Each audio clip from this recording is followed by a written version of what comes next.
Ano Bíblico 2022. Hoje, 13 de junho. Livro de Jó, capítulo 35. Eliú prosseguiu: Você acha que isso é justo? Pois você diz: serei absolvido por Deus. Contudo, você lhe pergunta: que vantagem tenho eu e o que ganho se não pecar? Desejo responder-lhe, a você e a seus amigos que estão com você. Olhe para os céus e veja, mire as nuvens tão elevadas. Se você pecar, em que isso o afetará? Se os seus pecados forem muitos, que isso lhe fará? Se você for justo, o que lhe dará? Ou o que ele receberá de sua mão? A sua impiedade só afeta aos homens, seus semelhantes, e a sua justiça aos filhos dos homens. Os homens se lamentam sob fardos de opressão, imploram que os libertem do braço dos poderosos. Mas não há quem pergunte: onde está Deus, o meu Criador, que de noite faz surgir em cânticos, que nos ensina mais que aos animais da terra, e nos faz mais sábios do que as aves dos céus? Quando clamam, ele não responde, por causa da arrogância dos ímpios. Aliás, Deus não escuta a vã súplica que fazem. O Todo-Poderoso não lhes dá atenção, pois muito menos escutará quando você disser que não o vê, que a sua causa está diante dele e que você tem que esperar por ele. Mas, mais que isso, que a sua ira jamais castiga e que ele não dá a mínima atenção à iniquidade. Assim é que Jó abre a sua boca para dizer palavras vãs. Em sua ignorância, ele multiplica palavras. Jó, capítulo 36. Disse mais Eliú: peço-lhe que seja um pouco mais paciente comigo, e lhe mostrarei que se pode dizer mais verdades em defesa de Deus. Vem de longe o meu conhecimento, atribuirei justiça ao meu Criador. Não tenha dúvida, as minhas palavras não são falsas. Quem está com você é a perfeição no conhecimento. Deus é poderoso, mas não despreza os homens. É poderoso e firme em seu propósito. Não poupa a vida dos ímpios, mas garante os direitos dos aflitos. Não tira os seus olhos do justo, ele o coloca nos tronos com os reis e os exalta para sempre. Mas, se os homens forem acorrentados, presos firmemente com as cordas da aflição, ele lhes dirá o que fizeram, que pecaram com arrogância. Ele os fará ouvir a correção e lhes ordenará que se arrependam do mal que praticaram.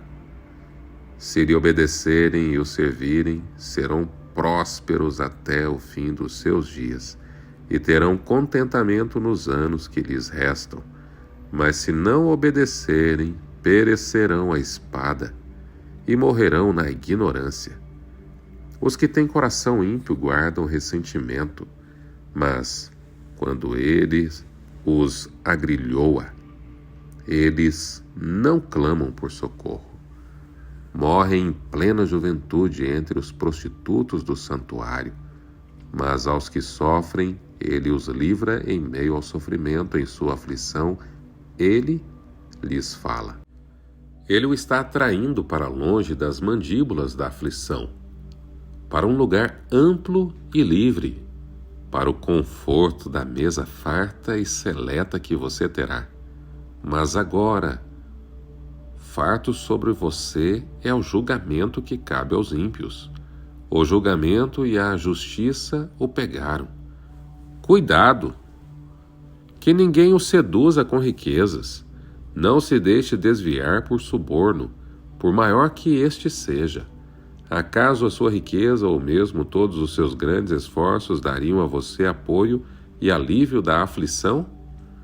Não anseie pela noite quando o povo é tirado dos seus lares. Cuidado! Não se volte para a iniquidade que você parece preferir à aflição. Deus é exaltado em seu poder. Quem é mestre com ele? Quem lhe prescreveu os seus caminhos, ou lhe disse, agiste mal? Lembre-se de exaltar as suas obras, às quais os homens dedicam cânticos de louvor. Toda a humanidade as vê. De lugares distantes os homens as contemplam. Como Deus é grande! Ultrapassa o nosso entendimento. Não há como calcular os anos da sua existência. Ele atrai as gotas de água que só dissolvem e descem como chuva para os regatos. As nuvens as despejam em aguaceiros sobre a humanidade. Quem pode entender como ele estende as suas nuvens, como ele troveja desde o seu pavilhão? Observe como ele espalha os seus relâmpagos ao redor, iluminando até as profundezas do mar. É assim que ele governa as nações e lhe fornece grande fartura. Ele enche as mãos de relâmpagos e lhes determina o alvo que deverão atingir.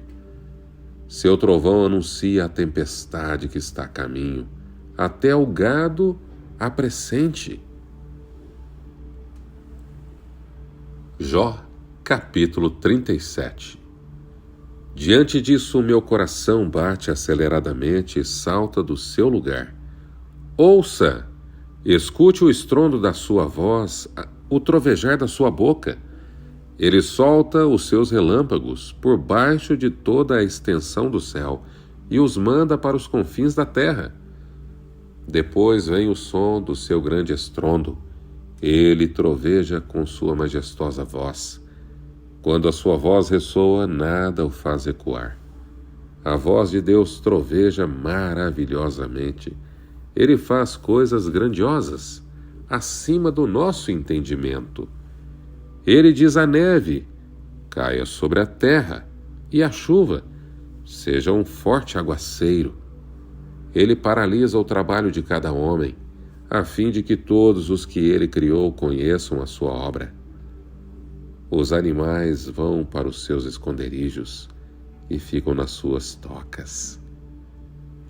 A tempestade sai da sua câmara, e dos ventos vem o frio. O sopro de Deus produz gelo, e as vastas águas se congelam. Também carrega de umidade as nuvens, e entre elas espalha os seus relâmpagos. Ele as faz girar, circulando sobre a superfície de toda a terra, para fazerem tudo o que ele lhes ordenar. Ele traz as nuvens, ora para castigar os homens, ora para regar a sua terra e lhes mostrar o seu amor. Escute isto, Jó. Pare e reflita nas maravilhas de Deus. Acaso você sabe como Deus comanda as nuvens e faz brilhar os seus relâmpagos? Você sabe como ficam suspensas as nuvens? Essas maravilhas daquele que tem perfeito conhecimento? Você, que em sua roupa desfalece de calor quando a terra fica amortecida sob o vento sul, pode ajudá-lo a estender os céus duros como espelho de bronze? Diga-nos o que devemos dizer a ele. Não podemos elaborar as nossas defesas por causa das nossas trevas. Deve-se dizer-lhe o que lhe quero falar? Quem pediria para ser devorado? Ninguém pode olhar para o fulgor do sol nos céus, depois que o vento os clareia. Do norte vem luz dourada. Deus vem em temível majestade. Fora de nosso alcance está o Todo-Poderoso. exaltado em poder, mas em sua justiça e retidão não oprime ninguém. Por isso os homens o temem, não dá a ele atenção. A todos os sábios de coração,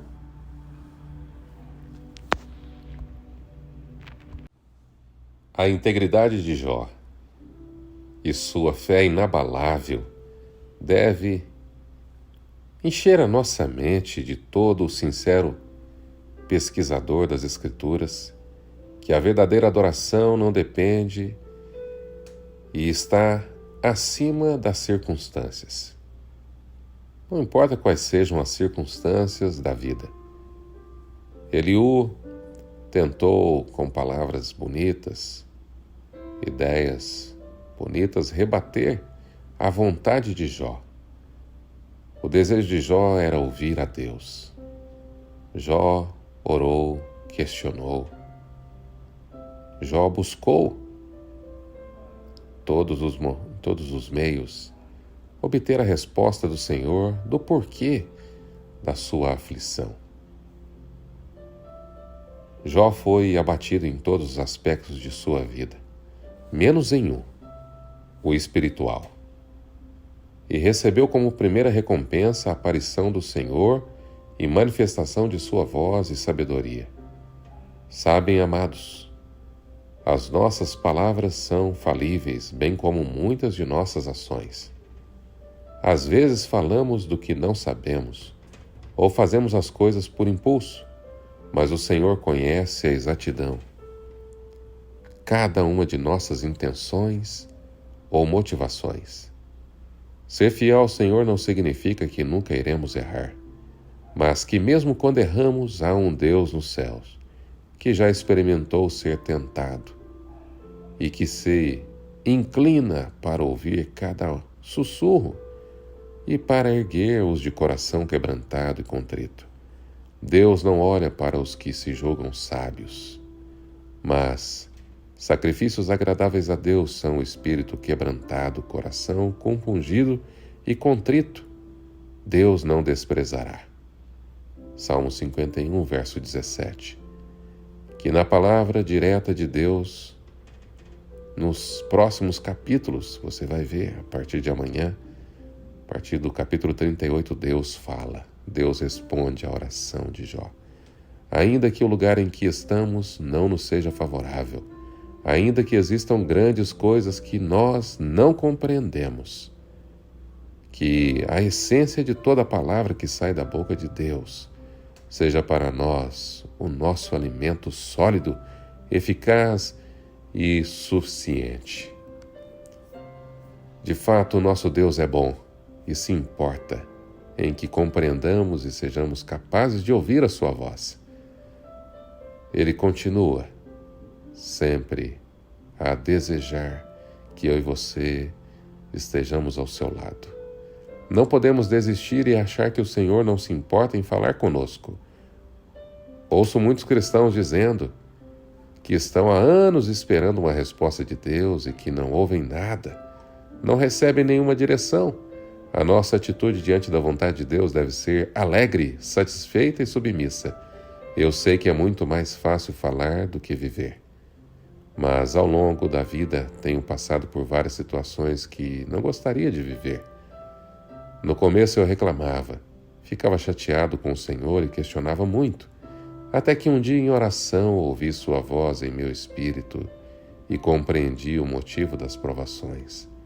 Hoje, quando elas são severas e se estou tentado a desanimar, procuro ser o mais sincero possível para que meu sentimento seja rapidamente restaurado. Mas, de maneira geral, a experiência me fez enxergar a provação como aperfeiçoamento. Sinto quando Deus nos prova. Ele quer nos levar para próximo dele, para o próximo nível. Fique firme, siga firme no estudo da Palavra de Deus. Amanhã tem mais. Se você tem gostado, curta, compartilhe, se inscreva no canal. Grande abraço e até amanhã, se Deus quiser.